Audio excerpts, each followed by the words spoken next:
All right, brothers and sisters, welcome back again. We can't get enough of this, can we? I guess not. We're we love some of the stuff that we're running into. Like I told you, Jared, Fair Latter-day Saint has so much on what crit. So the thing about Fair Latter-day Saint is it's an apologetic forum. It's got people that are basically arguing for on behalf of members of the church and for the church. It's not associated with the corporation of the church, but it's got apologists, scholars, professors, people that have religious degrees in Latter-day Saint theology and Near Eastern studies, Egyptology, the Old Testament, the New Testament, and I can go on and on. And I found some really, go ahead. I was just gonna say I want our viewers to understand, like, yes, the reason why we're doing this right now is because there's been a little blip on YouTube, a spike in people talking about this, but it's not meant to be an attack against anybody. This is something that I was interested. I even told somebody that has a different opinion. Palmer. I'm going to say Palmer because in the video he mentioned my name. So I'm going to mention his name. He's a good friend of mine and we don't agree on everything. And this isn't necessarily something that he agrees with. This goes on and on about, there are sections and sections on this Fair Latter-day Saint website under the occultism, magic, spiritualism. Basically, what we're going to talk about today, and this is a small section under the origin of Joseph Smith's spiritual experiences. But the section that we're going to read and discuss is what were the attitudes of Joseph Smith and his contemporaries toward magic, because there's a false idea, a misconception that Latter-day Saints that they brought all of this folk magic and ideas from the 1830s into that, it integrated into the church, and people there's a reason why critics today kind of throw that in our face a lot and talk about it a lot. It's because of the seer stones and the unfamiliarity of what how our church was founded and what Joseph Smith did to bring about, the translations. And it was through the gift and power of God, but it was through means that are not familiar to other Christians, and right? Yeah. And so the critics, being most of them not being Christian at all, we're kind of past the days of the Tanners and other people that were Christians, and they were also critics of the church, like back in the 60s and 70s, mainly in the 70s and 80s. Now they're most of our critics are either agnostic or atheist or very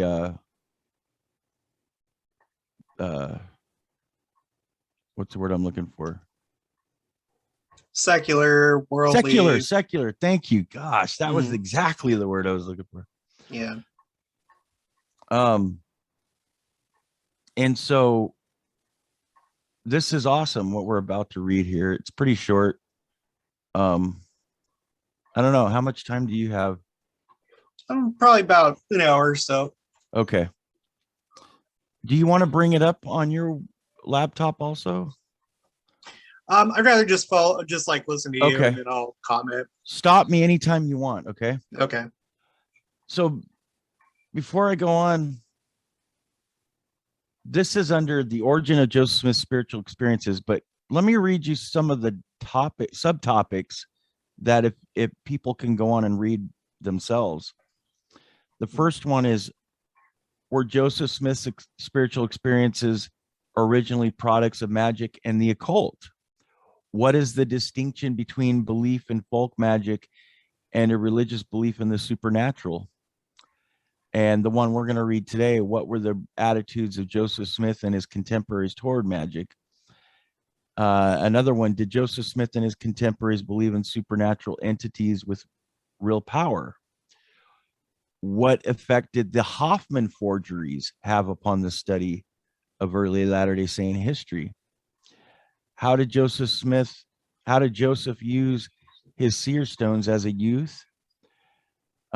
Revelations and context on history.lds.org. Cowdery was among those who believed in and used a divining rod. Was a vagabond fortune teller named Walters Joseph Smith's mentor? So a lot of this is covered. All of these things are covered.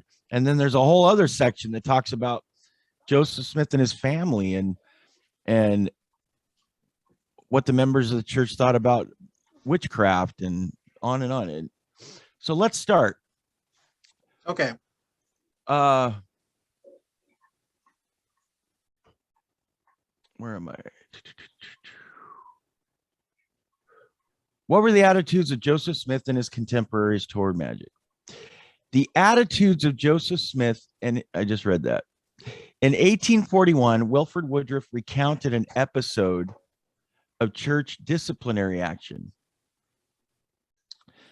The president then brought up the case of a B.R. Mumford, who was holding the office of a priest, from whom fellowship had been withdrawn by the council of officers in consequence of his practicing fortune telling, magic, black art, and etc. There's a lot of typos here. Sorry about that. Called upon elders Woodruff and Corden to express their feelings upon the subject when Elder Woodruff arose and spoke briefly upon the subject and informed the assembly that we had no such custom or practice in the church and that we should not fellowship any individual who practiced magic fortune telling, black art. What is NC? It's cut the. It could be necromancy. That's like the practice of like talking to the dead. Okay. Getting information from the dead.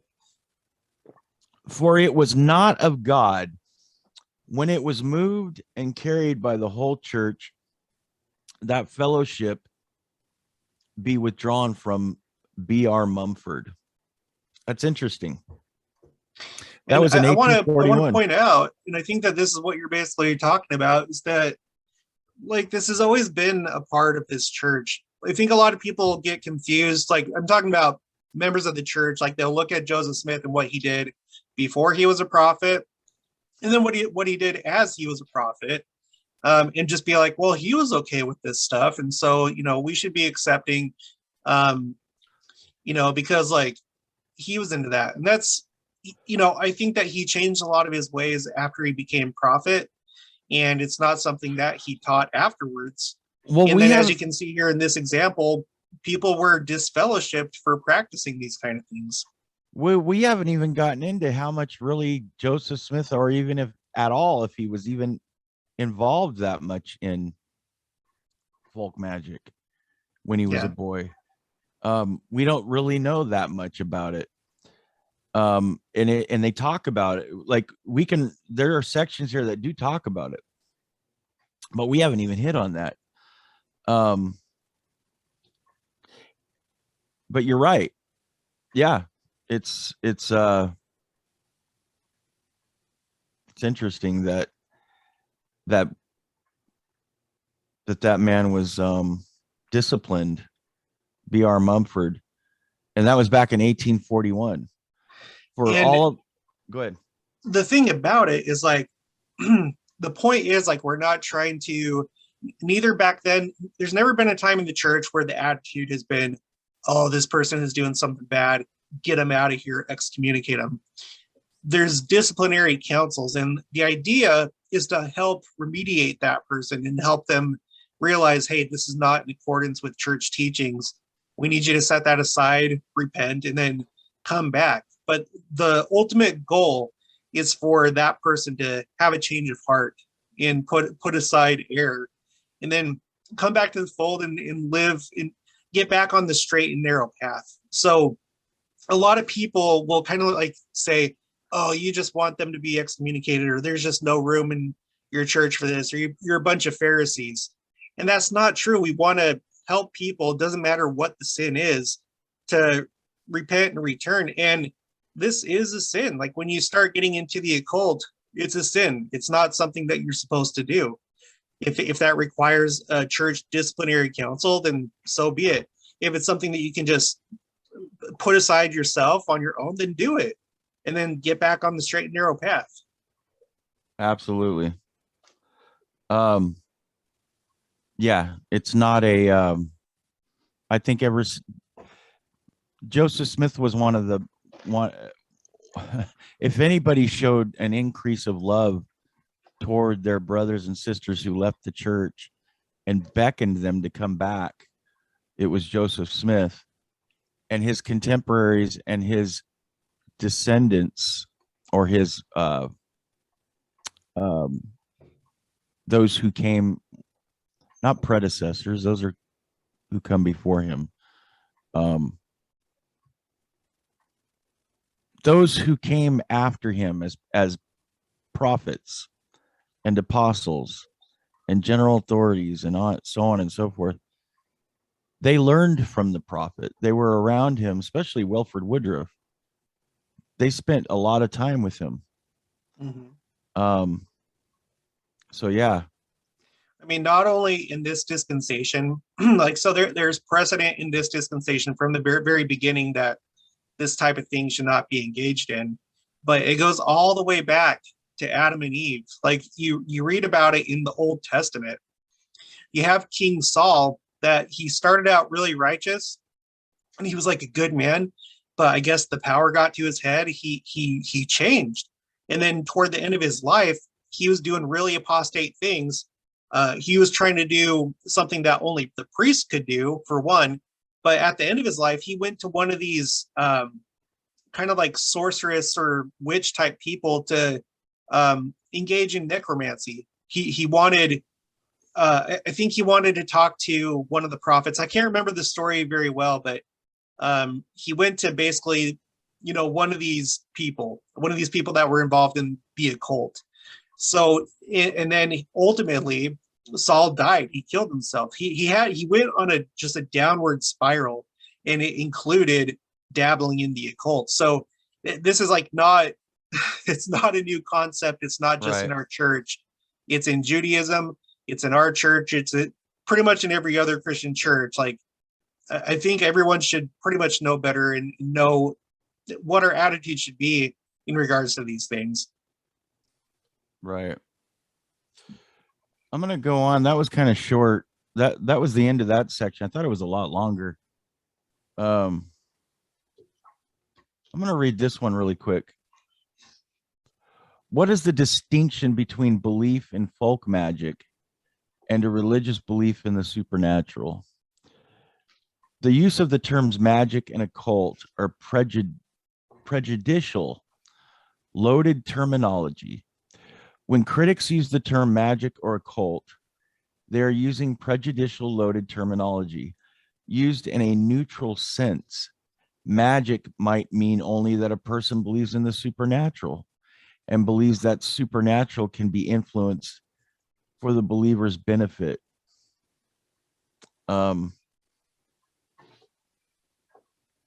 So in other words, they kind of they lump the two together. Do you know what I mean? Yeah. However, critics are generally not clear about what definition of magic they are using and how to distinguish a magical belief in the supernatural from a religious belief in the supernatural. Like Joseph Smith had supernatural experiences, but they were not supernatural in the magic or occult sense of being supernatural. Mm-hmm.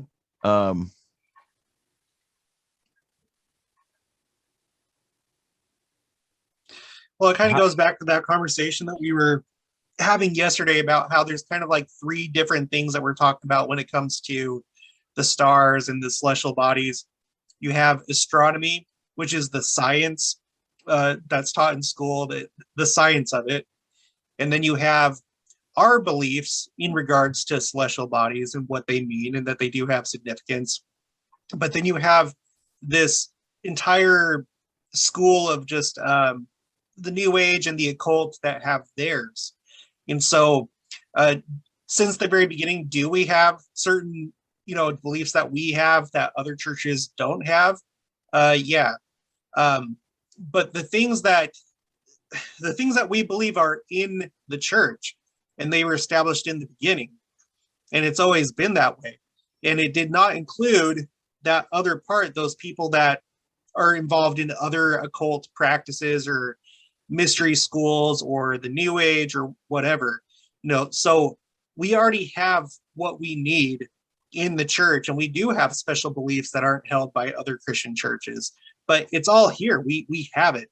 Other Christian churches would look at priesthood blessings, patriarchal blessings, and things like that as like, oh, well, that's not in the Bible, but that's something that we believe, right? And they don't believe in things like Kolob. That's something that we learn in Pearl of Great Price, that there's a planet called Kolob. And to a mainstream Christian, that would sound occultic, or it would sound weird. Where did that come from? But that's part of our religion.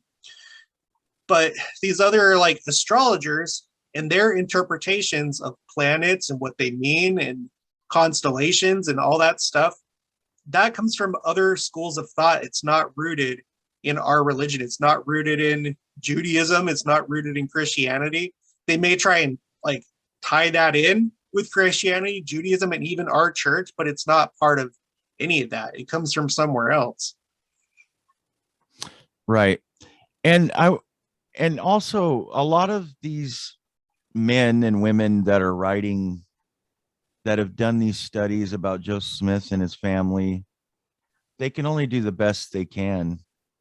For instance, like I said earlier, they can only do the best they can in learning about what Joseph Smith and his family really believed and what they really practiced on a daily basis. Because visiting history is complicated. We all know that. If you've ever done any genealogy, you know that there's limited amounts of information. Some people may have better records in like journals and stuff like that, but other people you don't know. And you have to kind of just like take the word of whatever that record is, whether it's accurate or not. Right. And a lot of, okay, for instance, you said something about Joseph and his family maybe practicing folk magic. Well, and I didn't really know much about it until I came to this right now. So I'll read this and we can discuss it. But remember, mind you, this is all before Joseph became a prophet. Joseph and his family viewed folk magic and the use of seer stones as not falling under biblical condemnation. Therefore, Joseph and his family viewed folk magic and the use of seer stones. Okay, they had this sin. Okay. It is clear that Joseph and his contemporaries believed that one could gain knowledge from such activities as dowsing, using a rod to find water, or buried treasure, and the use of the seer stones. This does not mean, however, that Joseph understood such activities to be a form of magic. In Joseph's day, so there's no proof that he thought these things fell under magic, right? Yeah, I guess so. Yeah.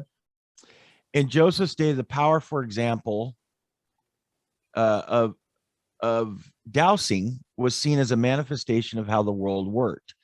in an article published in 1825 described how the downward bob of a divining rod, the guy that wrote this really did a horrible job.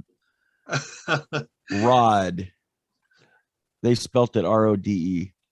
So it's rod. I've come across a lot of typos ever since I've been on this website.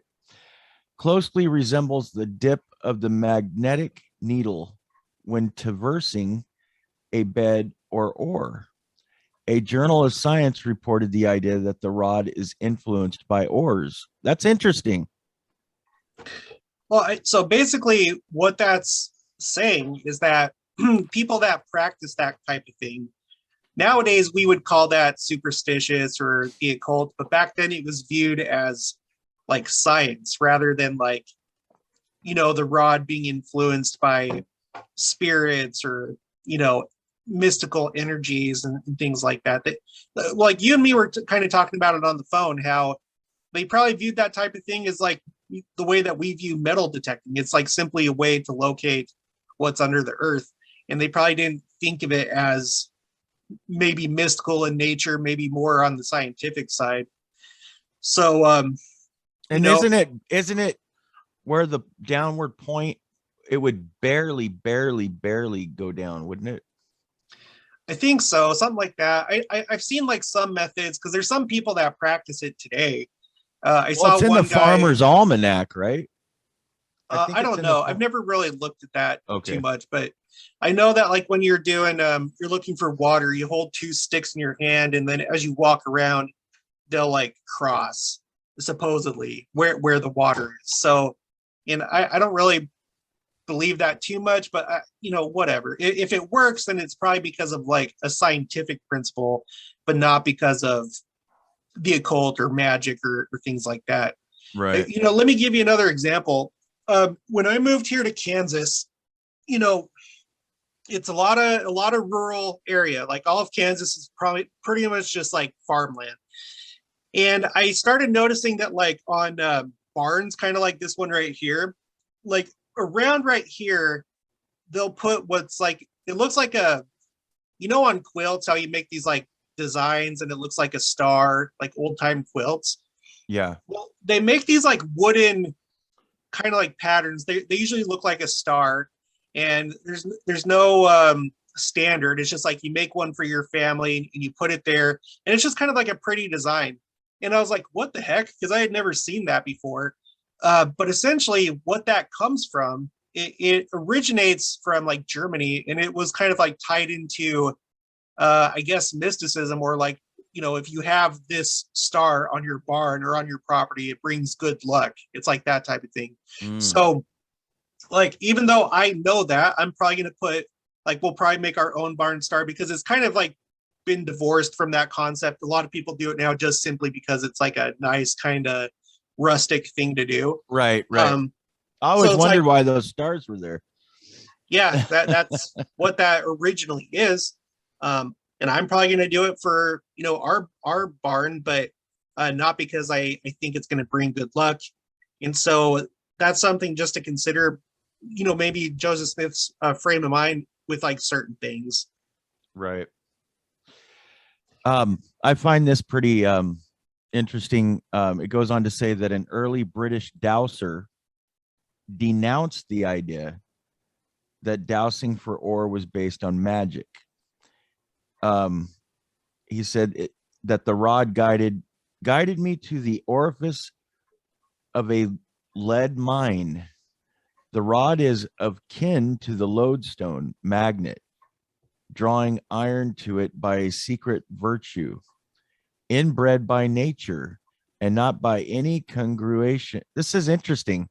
Way before science was mainstream, or here's this guy describing a almost in scientific terms of the time, or the best way that he knows how, to describe an inbred by nature and not by any conjuration as some have fondly imagined. Close quote. Wow, that's pretty cool. Yeah. Now, who knows if that's true? Because I don't think that that's, even to this day, I'm not sure that that's supported as science. But But that's one thing that but here's the main idea here is that most people didn't look at it like it was magic. yeah. Even if it didn't work, even if it was faulty science, it still wasn't looked at the same way that some of our contemporaries today are saying that it was faulty magic. You know what I mean? Yeah. Now, the thing about that is what I notice a lot of people doing, not just one individual, but like in the mainstream of astrology, so to speak, a lot of them are making the attempt to say that it's science, that, oh no, it's not, mystical forces. It's, this is just how the universe works. Saturn, it's just been observed that when Saturn comes around again, like this happens on Earth, but it's not because of magic. It's not because of the occult. It's just science. And so they have this, they're trying to push this kind of like pseudo science. They're trying to paint it with like a scientific brush, to convince you that it's okay. And that, but it's not, it's not okay, because when you trace these interpretations of the planets, the constellations, and other practices, energy healing, it's not based in science. It's based in other things, in mystic, religious type beliefs that go back a long time ago. Mm-hmm. But they're trying to paint it as like, no, it's okay, this is science. So it's almost like a wolf in sheep's clothing, essentially, is what's going on nowadays. Well, I'm going to take a detour here just because we're talking about this. And we're going to, for the remainder of this, we're going to discuss that. Hold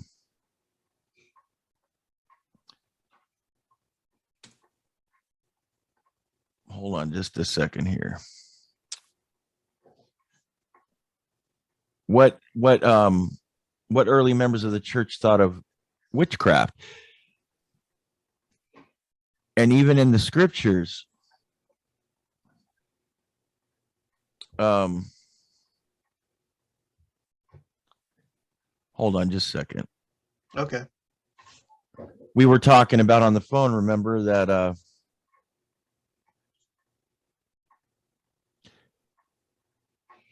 that even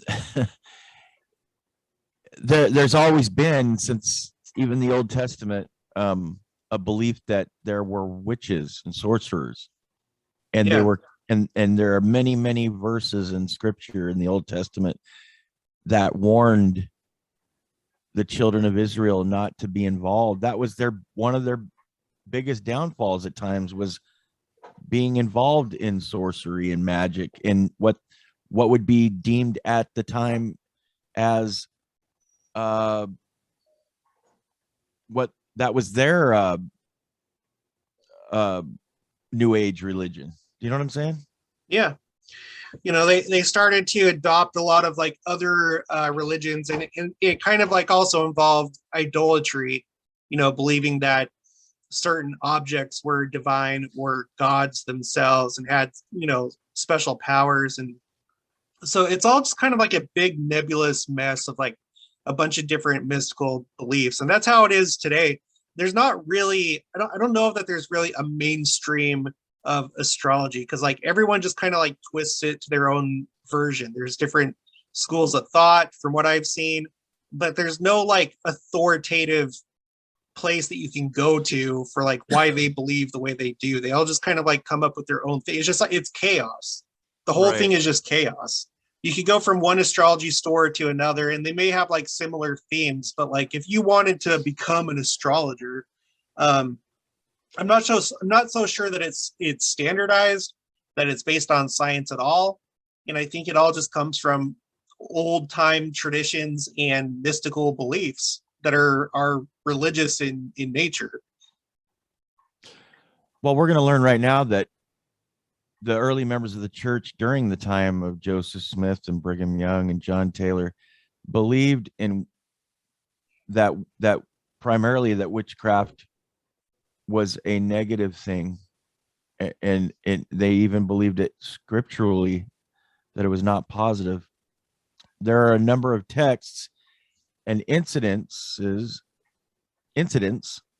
which indicate a basically negative attitude towards the occult by most early Latter-day Saints. Brooke, they mentioned a man named Brooke, or woman, I don't know, man or woman, author, himself notices several incidences manifesting such an anti-occult strain in early LDS thought. Wow. Not only did they not believe it, but there was a big anti-occult sentiment. George A. Smith, for instance, destroyed magic books brought to America by English converts. Likewise, organizations advocating the occult were suppressed by Brigham Young in 1855. While in 1900 and 1901, church publications launched the first explicit attacks on folk magic. But okay, these are all out of this book. So I'm reading excerpts because it's giving page numbers. On folk magic, page 291. But the evidence of negative attitudes among Mormons to matters occult, this person, but the evidence of negative attitudes among Mormons to matters of the occult, I had to add of the occult, is much more widespread than Brooke indicates. The Book of Mormon and the Doctrine and Covenants contain several explicit condemnations of sorcery, witchcraft, and magic. While admitting that there are only rare references to magic or witchcraft in the Book of Mormon, Brooke nonetheless insists that the categories of treasure, magic, and sorcery fascinated Joseph Smith. The Book of Mormon maintains that Christ will cut off witchcrafts out of the land. We can read that in 3 Nephi chapter 12, verse 16. And sorcery, witchcraft, and the magic art are mentioned in lists of sins. Alma chapter 1, verse 32. And let's read one of those. Alma, well, really quick, other scripture before you said it was in 3 Nephi. Yes. I mean, there you have it right there. 3 Nephi is essentially a foreshadowing of us right now, our time, getting ready for the second coming. Right before a dispensation, right? Yeah. So if that's something that was cut off at the time that Christ came, did you say it was in chapter 12? Sorry, let me go back because I went to Alma. 3 Nephi chapter 21. Should we read it? Verse 16. So 21. Yeah, let me read it. Okay. And I will cut, this is 21 verse 16, and I will cut off witchcrafts out of thy land, and thou shalt have no more soothsayers. And then let's read. That's a pretty stern warning for us today. Like if you're practicing it or you're participating in it, you know, this is after Christ. Once Christ came to the Americas, because he came in chapter 11. So chapter 21, this is like after he already came initially, and he's talking about cutting off those kind of people. Right. And here's here's the point that Fair Latter-day Saints is making. Okay. Most of our critics don't even believe Joseph Smith translated the Book of Mormon. They think he made it up, right? Yeah. So what they're saying is, and they're also accusing Joseph Smith as being into folklore and magic and stuff like that, right? And that's where everything he did stemmed off of, right? Yeah. Well, if Joseph Smith is the author of the Book of Mormon, then there's so much evidence that he didn't like sorcery and witchcraft, that he was against it. Yeah. Yeah, you know what I'm saying? That was the case, so that argument doesn't really make their own argument doesn't make sense. Right. Right. And then verse 32 in Alma chapter hold on a second. Alma chapter 1 verse 32 reads, for those who did not belong to their church did indulge themselves in sorceries and in idolatry or idleness and in babblings when you, I'm going to look up babblings. I'm pretty sure that that's probably related to People fortune running their telling, mouth. horoscopes. Yeah, just Right. speaking nonsense, basically. And in envyings and strife, wearing costly apparel, being lifted up in the pride of their own eyes, persecuting, lying, thieving, robbing, committing whoredoms, and murdering, and all manner of wickedness. There, nevertheless, the law was put in force upon all those who did transgress it, inasmuch as it was possible. So this is Alma chapter 1 is the account of Alma, who was the son of Alma the first and the chief judge over the people of Nephi, and also the high priest over the church. An account of the reign of the judges and the wars. This was during the time of Nahor. Yeah. Where this verse is. Okay. And then there's also Mormon chapter 2, verse 10. There's a lot of scriptures here. Sorceries and witchcrafts and magics are also attributed to the power of the evil one. Mormon chapter 1, verse 19. Do you want me to read all these scriptures? That's up to you. I think any information that we put out there is good, because I think a lot of people are very, not a lot, but there's some that like are genuinely confused about this topic. So if we can help educate you in this and like help you know the church's official stance, then that's great. So whatever you want to do. We're Mormon 1, verse 19, and it came to pass that there were sorceries and witchcrafts and magics, and the power of the evil one was wrought upon all the face of the land, even unto the fulfilling of all the words of Abinadi and also Samuel the Lamanite. So what boggles my mind, Jared, is that if today's contemporary New Age religions that the brethren are talking about in their handbook, if those are innocent, if those don't fall under the category that we're reading in the Book of Mormon, then what does fall into the category of these things in the last days? Exactly. Do you know what I'm saying? Where I do.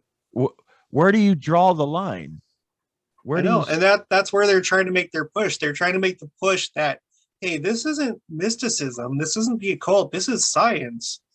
This is proven. And if that was the case, if Saturn and Jupiter had an effect on the Earth, like in the way that they say, it would be taught in the university. It would be incorporated into science. But it's not. It's rejected by the secular world. It's rejected by the religious world, like mainstream religion. Their body of work, whatever they have, it doesn't come from anything official. It's basically fiction. You know what I mean? And it's a way for people to come up with this like pseudo science or this pseudo religion and use it to their advantage, because there are people that use this to trick people to make money. And if it's not money, simply getting attention and feeling special, you know, because that's what some people live for. They just want people to treat them like they're special, and that's their money, that's their treasure.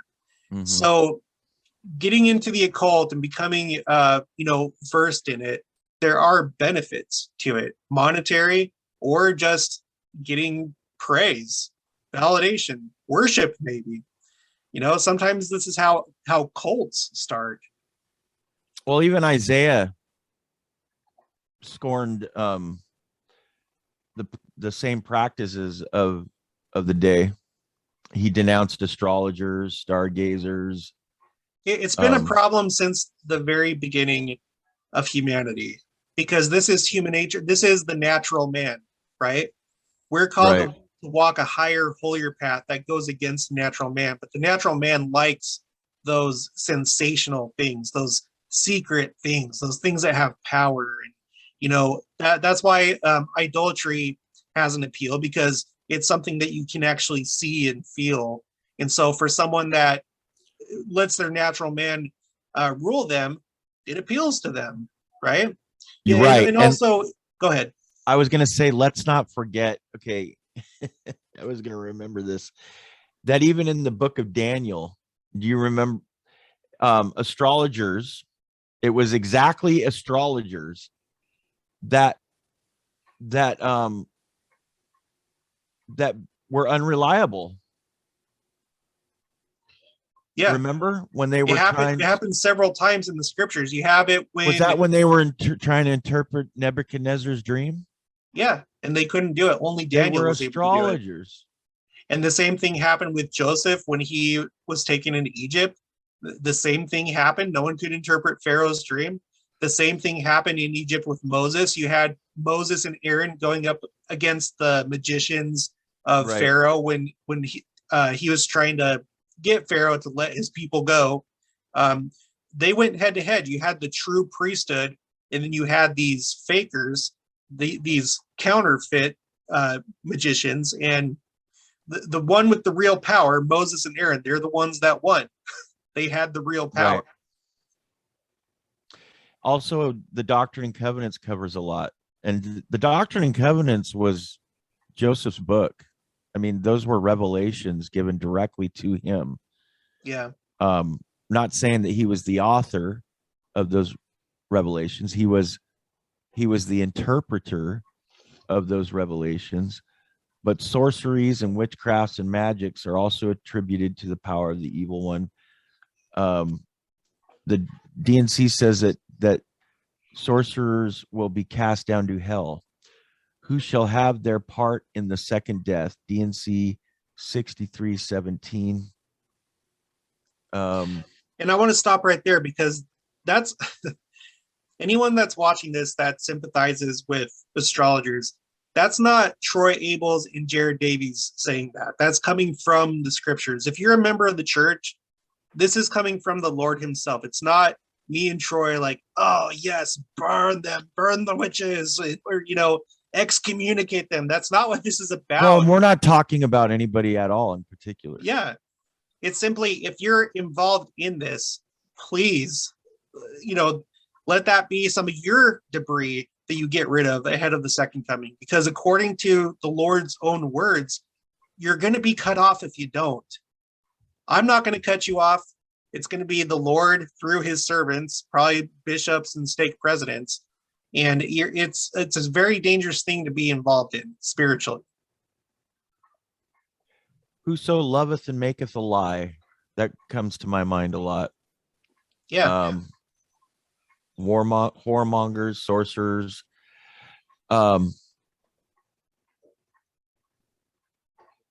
These are the only references to magical or occult powers in LDS scripture, and they are uniformly and emphatically negative.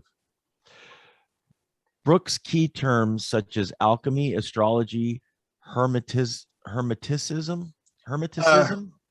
Yeah, Hermeticism. Hermeticism. I'm sorry. Yeah. What is Hermeticism, Jared? Well, that's kind of a deep topic. Here, I can look it up. Let me keep talking though. Well, it's essentially an old kind of like mystery school type school of thought where I can't remember exactly where it originates, but I think it originates with Egypt, and its current name is named after Hermes. Hermes was the Greek god that is equivalent to Mercury, and it's the one that's closest to the sun. So if you're talking about mystery schools, the sun would be like the truth. Okay. And so the one closest to the truth is Hermes, and so they call it Hermeticism. It's and kind of a mix of mythology with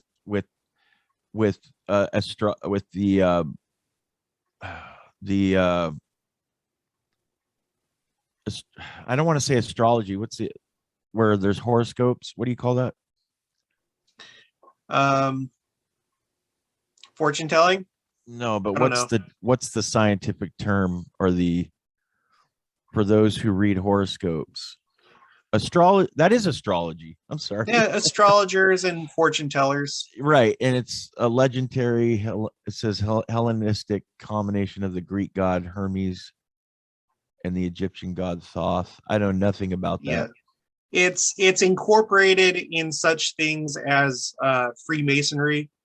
It's actually a really deep thing, and it's something that we probably shouldn't like study. If any of you out there are like curious about it, I wouldn't get into it because that's occult, but or just use your discernment. I don't know. I'm not going to really comment on that, but because both you and me, Troy, at one time we were really into secret combinations, right? Modern day secret combinations. Well, we weren't part of them. We were. You weren't. Well, Let's just set the record straight. All right. No, okay. We studied them a little bit. Yeah. I study them quite a bit, and right. I did too. You come across this concept as you look into these different, secret societies and stuff. A lot of them have mystical beliefs or almost kind of religious beliefs that are based on Hermeticism. So, and you would, it's kind of deep. I probably shouldn't comment anymore on it, but that's basically what it is. Yeah. Well, it says that, so I'm not sure if this Brooke guy, and he must have been talked about at the top of this, before I started getting into a lot of stuff here, but it says that several early LDS writers were unequivocal in their condemnation of magic and the occult. One brother was disfellowshipped by the council of officers for using magic and telling fortunes. Oh, we read that.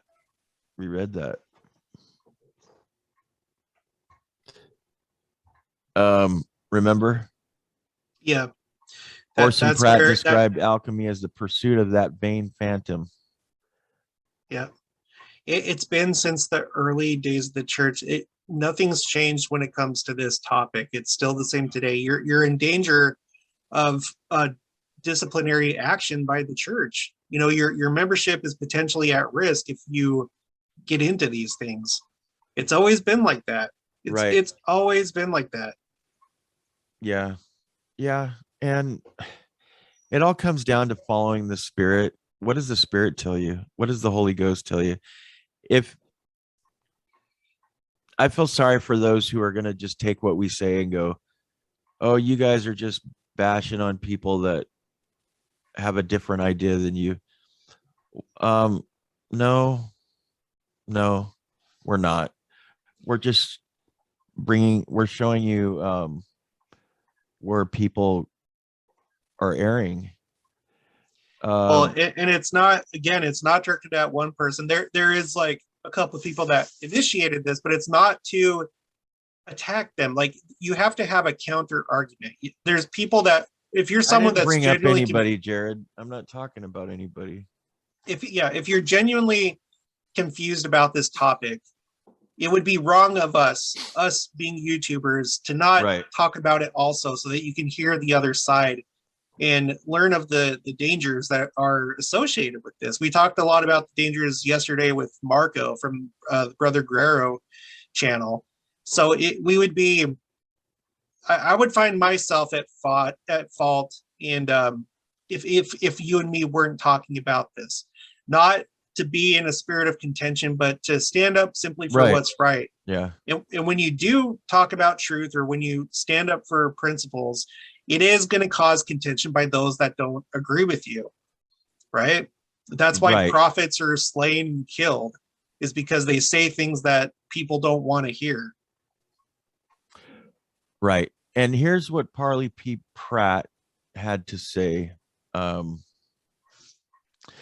It is then a matter of certainty, according to the things revealed to the ancient prophets and renewed unto us, that all the animal magnetic phenomena, all the trances and visions of clairvoyant states, all the phenomena of spiritual knockings, writing, mediums, etc., are from impure, unlawful, and unholy sources, and that those holy and chosen vessels which hold the keys of priesthood in this world, in the spirit world, or in the world of resurrected beings, stand as far aloof from these improper channels or unholy mediums of spiritual communication as the heavens are higher than the earth, or as the mysteries of the third heaven, which are unlawful to utter. differ from the jargon of sectarian ignorance and folly, or the divinations of foul spirits, abandoned wizards, magic mongers, jugglers, wow, and fortune tellers. And that's basically the end of this. But if I could add something real quick, Jared, it's interesting. Parley P. Pratt, Orson Pratt, the ones that were talking against this stuff are right there. They were contemporaries of the prophet, Joseph Smith. Yeah. And so that was my main thing today, was to show how this has never been a good thing. It's never been a good thing. It's never been a good thing since 1830. It's never been a good, and there, and what people called folk magic, I don't even know if they called it folk magic back in the 1800s. Maybe they did, maybe they didn't. But it sounds like some of Joseph Smith's contemporaries believed it was some form of science. Yeah. Yeah. So it just, hopefully, if this is like a topic that you're struggling with, you're trying to figure out what's true, hopefully this sheds some light on it, because now we've gone back, Troy's taken us back to the days of Joseph Smith, and ever since the very beginning of this church, the Church of Jesus Christ of Latter-day Saints, it's never been okay, and it still isn't. And sometimes the brethren have to come out and bring stuff out against it. Like there was a big spike in that in the 70s. Like, all the articles that you find right now on the church website, they're all pretty much from the early 70s when the hippie movement started going. And now in the church handbook, they've explicitly said that energy healing is not something that you should engage in or participate in. And who knows, maybe there's going to be more that they talk about in the near future, because it seems like it's really, it's appealing to a lot of people right now for some reason. And it's like kind of got a foothold among some membership of the church. So there could be more that's said about it. And I hope that there is, because I think people are being deceived right now. I miss your beard. I do too, but I kind of don't at the same time. There's pros and cons. I'm playing with you. Well, thank you, Jared. There's a lot more we could have covered. Check it out, man. You guys. Yeah. Fair Latter-day Saint. Just go on there and type in type in the Google field, Fair Latter-day Saint, folk magic, what Latter-day Saints thought. We didn't read, we only scratched the surface. Yeah. I mean, on my channel, I'm doing kind of a playlist about it. It's probably going to be somewhere between 5 to 10 videos that I'll do about astrology, because there is a lot to talk about. But just like go to the church first. Like, just with anything that you research, go to church sources first. If you're a member of the church, find out what our church has already said about certain things before you start branching out and start believing other sources. That would be my recommendation to you. Absolutely. All right, I'm gonna go, brother. All right, thanks for the interview, and we'll do it again soon. All right, you take care.